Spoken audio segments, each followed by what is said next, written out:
I always thought time softened things, that distance could turn anger into understanding, and silence into peace. But as I drove back to Oak Ridge, the small Ohio town that raised me, my hands trembled against the steering wheel.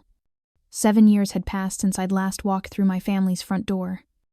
And yet every mile closer felt like I was returning to a battlefield I'd once barely escaped.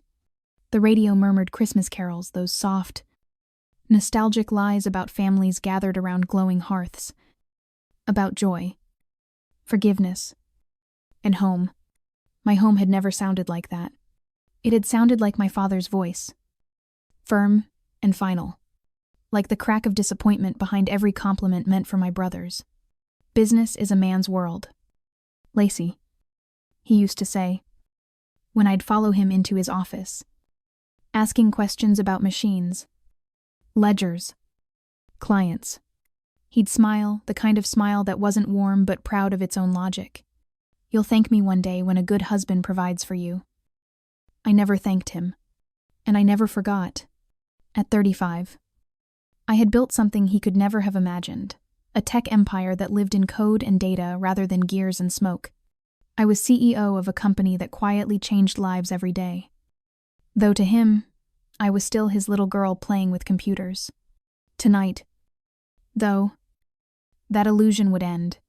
I was coming home for Christmas, my first in 7 years, and I had promised myself I would not hide who I'd become anymore.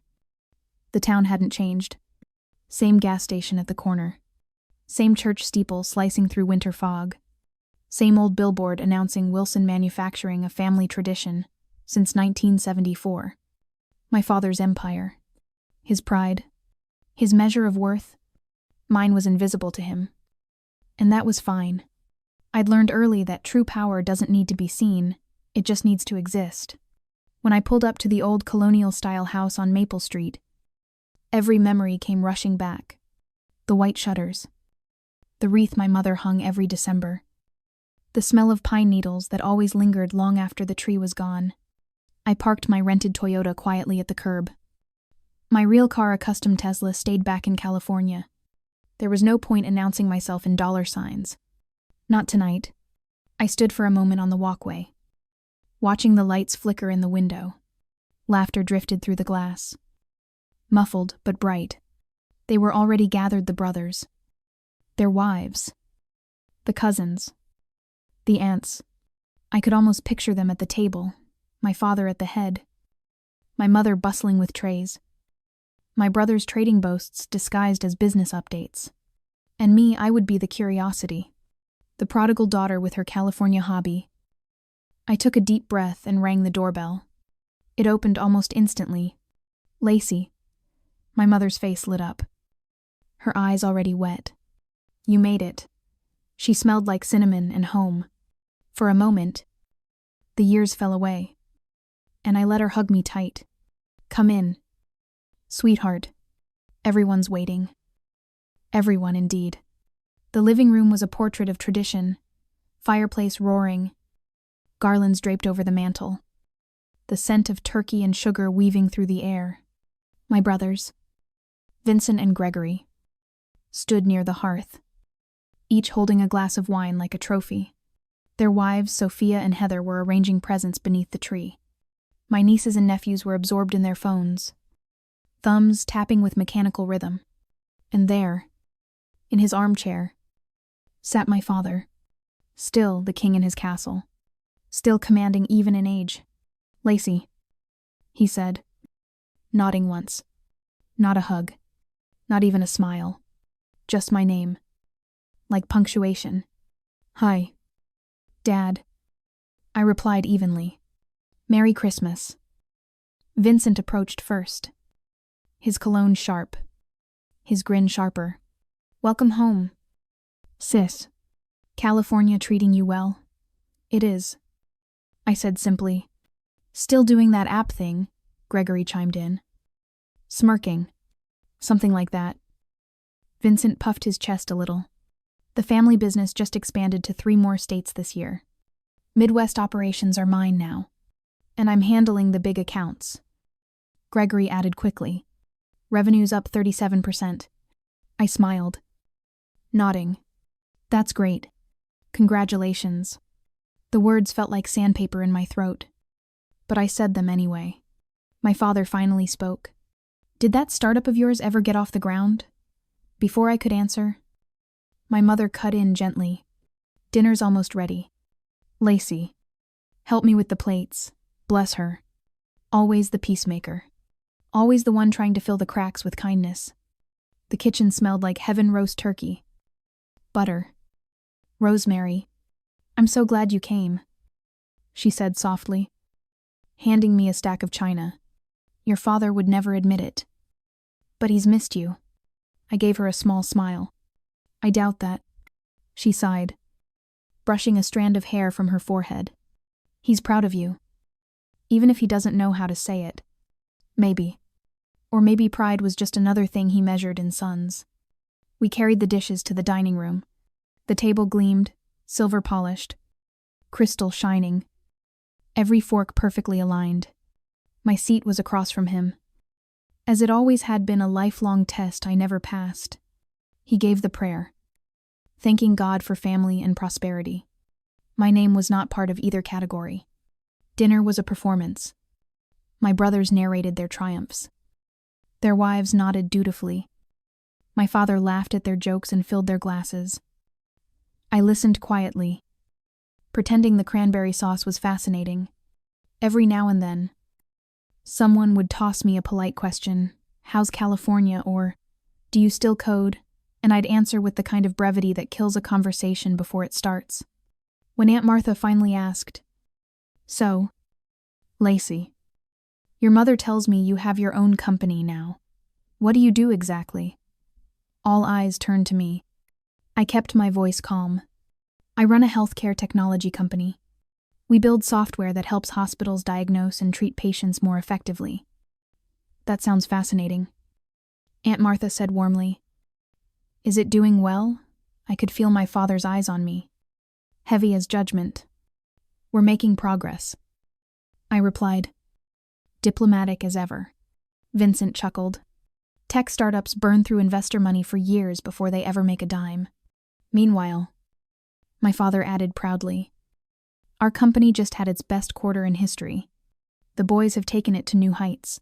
The subtext was clear: real work, real men, real success. I said nothing. Some battles aren't worth refighting when the outcome never changes. A dessert approached. I excused myself to help my mother and Sophia in the kitchen. To my surprise, Sophia asked quietly, "What's it really like? Running your own company?" I blinked at her. It wasn't mockery, she genuinely wanted to know. It's hard, I admitted. Endless pressure. But when you build something that helps people, it's worth it. She smiled faintly. That sounds more fulfilling than just keeping something someone else built alive. Before I could respond, my father's voice carried in from the dining room. The tone, the one that always preceded declarations.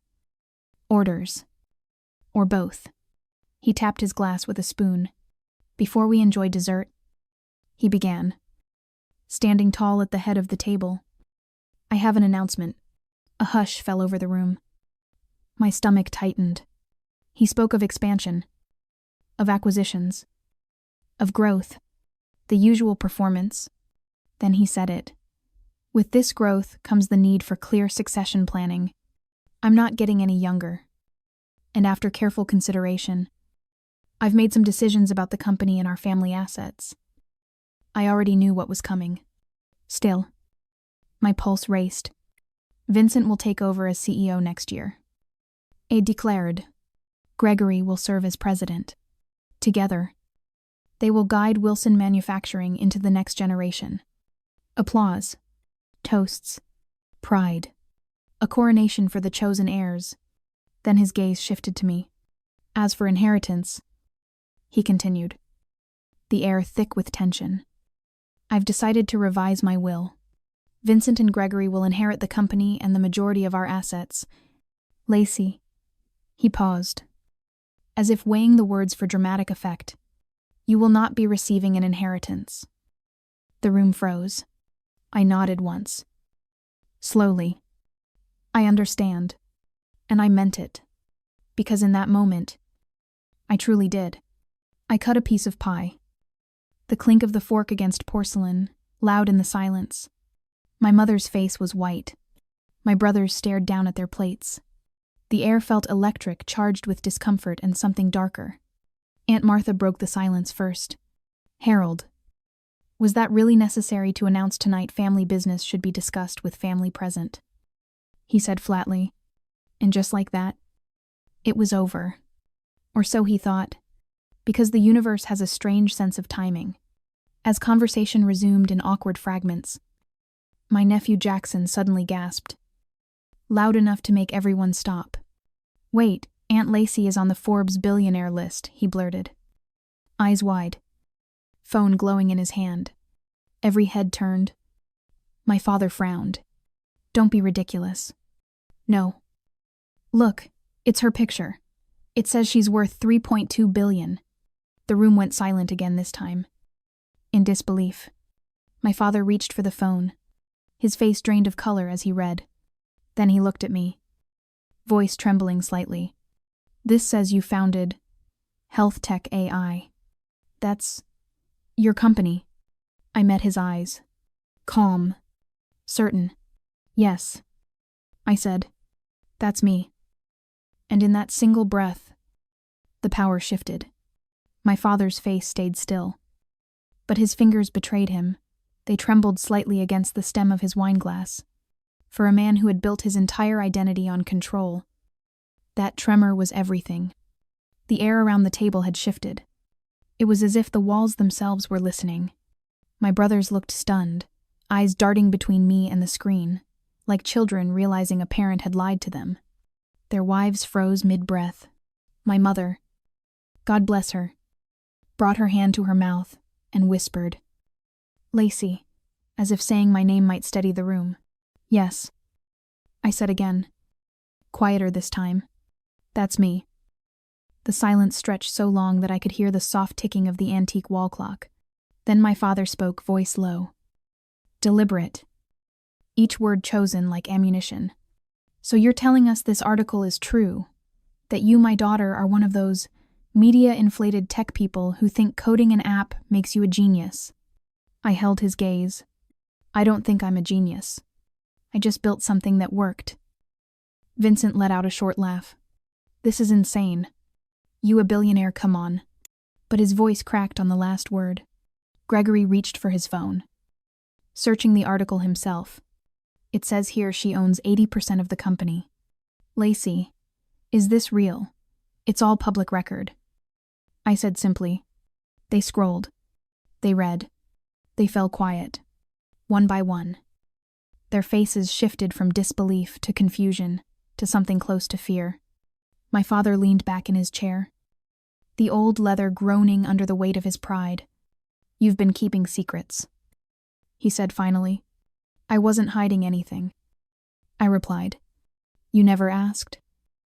My mother's eyes shone with tears she was trying to hold back. "Sweetheart, why didn't you tell us? Because you wouldn't have believed me," I said softly. "You never did." For a moment, nobody moved. Then my father stood, slow and stiff, his authority cracking like old paint. "Excuse me," he muttered, and walked out of the room. The door closed behind him with a sound that wasn't quite a slam, but carried the same intent. I sat there, still, my pulse steady now. The balance had shifted permanently. Vincent cleared his throat. "So, what? You're just going to sit there? What? Pretending like you didn't just drop a bomb in the middle of Christmas dinner." "I didn't drop anything," I said. "Dad did." Gregory frowned. "You could have told us. We're family." I looked at him. "Are we?" It was my mother who broke the silence again. "Enough," she whispered. "This isn't the time." But it was. It had always been the time they just never listened before. The rest of the evening stumbled on like a broken performance. My brothers talked louder, laughed harder, trying to reclaim a space they'd lost. My mother served pie. No one ate. The children were hushed and sent upstairs. And through it all, I sat there quietly. Every word, every movement, carving itself into my memory. When it was finally over, I helped my mother clean the table. She moved mechanically. Eyes down. "He'll come around," she said. "He just needs time."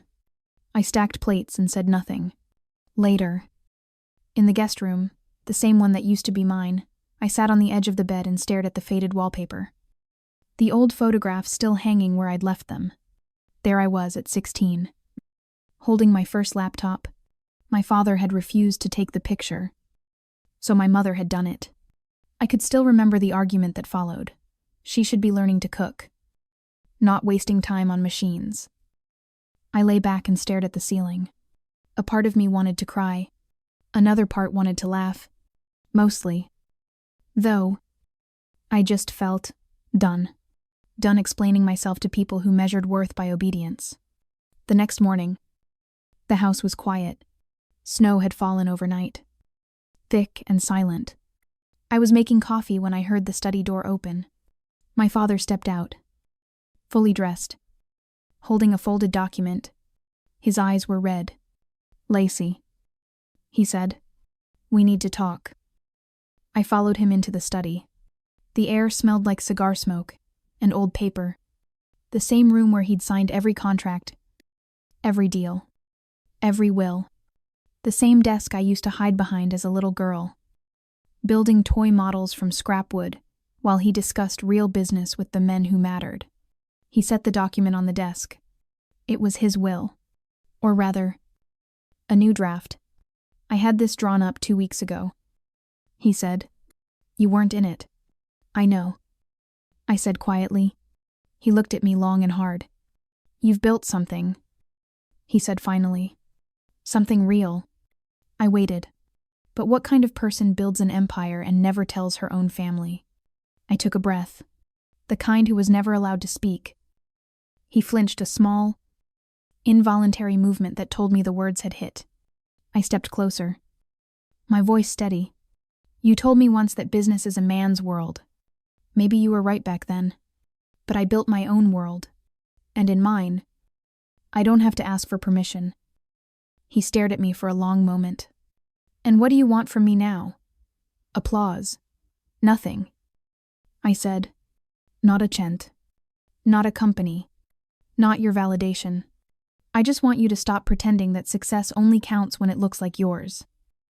For a moment, I thought he'd yell. Instead, he sank into his chair. Eyes distant. "You sound like your mother," he murmured. "That's the best thing you've ever said to me." I turned to leave, but his voice stopped me. "Wait."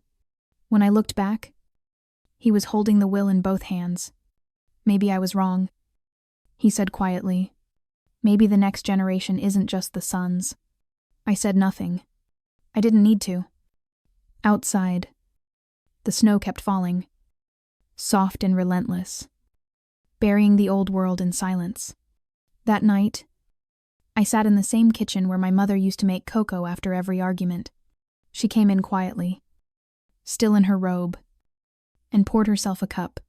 "He told me," she said softly, "about the will. About what you said. I didn't mean to cause trouble." She smiled faintly. Sometimes trouble is just the truth, finally standing up. We sat there for a long time. The two of us, mother and daughter. Women who had spent years learning how to apologize for being more than what the world expected. The next morning, before I left, my father came to the door. He didn't hug me. Not quite, but his hand brushed my shoulder. "Be careful out there," he said. It wasn't love, but it was a start. As I drove away, the sun broke through the clouds, melting the edges of snow on the trees. The road stretched long and bright ahead of me, and for the first time, it felt like mine. The drive back to the airport felt different this time. I wasn't escaping anymore. I was releasing. The snow along the road glittered under a pale sun, turning every frozen field into a mirror. For the first time in years, I wasn't rehearsing a defense in my head. I wasn't planning what to say, how to justify, how to shrink myself to fit someone else's comfort. I was quiet, peacefully, deliberately quiet. 2 weeks passed before my father called. The number flashed on my phone while I was in a board meeting. For a second, I thought it might be a pocket dial, some accident of aging fingers. But something made me step out into the hallway and answer. Lacy. His voice was softer than I remembered. Rough like gravel, but unsure in a way I'd never heard before. Hi, Dad. I've been reading, he said. Articles. About your company. I smiled faintly. You finally believe the internet. He ignored the joke. You help hospitals. That's good work. Thank you. A pause. Then, quietly, your mother says you're coming home again next month. If I'm invited. Another pause. Then, you are. When I hung up, my chest felt strange, lighter, but hollow in the center, like a room where furniture has been cleared out to make space for something new. I didn't know what kind of father would greet me when I returned, but I knew I wouldn't be walking into that house as a child again. A month later, I did go back. Not for Christmas. Not for obligation, just a simple Sunday visit. The same drive. The same small town. The same cracked roads. But this time, my car wasn't a disguise. I came in my own sleek. White. Quiet. No hiding. No pretending. The house looked smaller. Maybe it always had. My mother opened the door before I even reached it. He's been waiting, she said. My father was in the study again. But the room felt different now. He'd cleared the desk, no piles of contracts. No ledgers. Just a framed photo of us. Taken when I was 10. I remembered that day, the county fair. The sun in my eyes. The prize ribbon from my science project fluttering in my hand. Back then, he'd been proud for exactly 3 minutes, right until someone reminded him his sons were playing football that same day. Now, he looked up from the photo and said, "You built something bigger than I ever did." "That's not true," I replied. "You built me." He blinked, caught off guard, then gave a small, tired laugh. "Maybe not well enough. Maybe just enough," I said. He gestured toward the chair across from him. "Sit." I did. And then, something happened that I never thought I'd see. He reached into the desk drawer and pulled out an envelope, no lawyer's seal. No stamps. Just my name in his careful, blocky handwriting. "I redrafted the will," he said simply. "Not because of your money, but because I want to fix what I broke. I didn't open it. I didn't need to." The gesture was the inheritance. We sat there in silence for a while. He told me about the factory, how automation was forcing layoffs, how the town had changed, how the business he'd once believed eternal was slipping through his fingers. For the first time, I saw not a patriarch, but a man aging, frightened, trying to make sense of a world that had evolved without asking his permission. When he was done, he said, "I thought I was protecting you from failure, but maybe I was just protecting myself from being wrong." I looked at him. We were both trying to survive what we were taught. He nodded, and for the first time, I think he actually heard me. Months passed. We called more often. The conversations stayed small at first. Weather, family, in the news, but each one loosened the grip of history a little more. My mother began visiting California, staying in my guest house, marveling at the ocean view she'd never dared to imagine. Sophia, Vincent's wife, sent messages asking for advice on starting her own design studio. Even Gregory Proud, Loud Gregory, called one evening to ask if I could mentor his teenage daughter in computer science. Karma, I realized, wasn't punishment. It was alignment. The universe doesn't take revenge. It corrects imbalance. The following Christmas, I went home again. This time by invitation. This time, without dread. My father insisted on picking me up from the airport himself. When I saw him standing there, bundled awkwardly in a new coat, holding a cardboard sign that said CEO daughter, I actually laughed loud, freely, like the child I never got to be. He grinned back, sheepish and proud. At dinner that night, everything felt different. There was still noise, still teasing, still the familiar chaos of family, but the edges were softer now. The jokes no longer cut, the silence no longer stung. When my father raised his glass for a toast, his eyes found mine. To Lacy, he said, who reminded us that family isn't about who inherits what, but who learns how to listen. I didn't cry then, but I did later. Alone in my old room, staring at that same faded wallpaper that had once witnessed all my anger. I cried for the girl who thought she had to leave home forever to be free, and for the woman who finally realized freedom doesn't mean running, it means returning without fear. 2 years later, when my father passed away, the will was executed just as he'd promised, the company divided equally among his children, with a note attached to mine that simply read, "You were always part of it.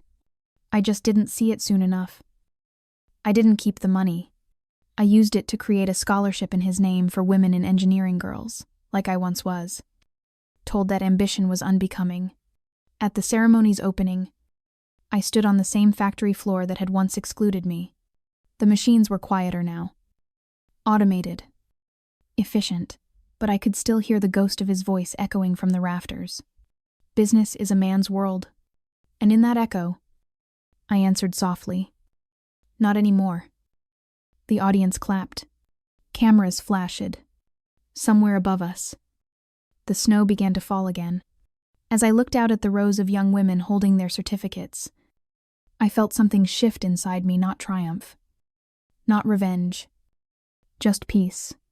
The kind that comes when the story finally writes itself back into balance.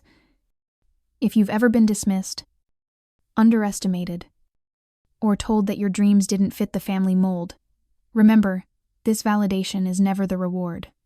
Growth is. Sometimes, karma doesn't come as thunder or lightning. It arrives quietly through healing, through change, through the courage to be seen, exactly as you are. Thank you for listening to my story.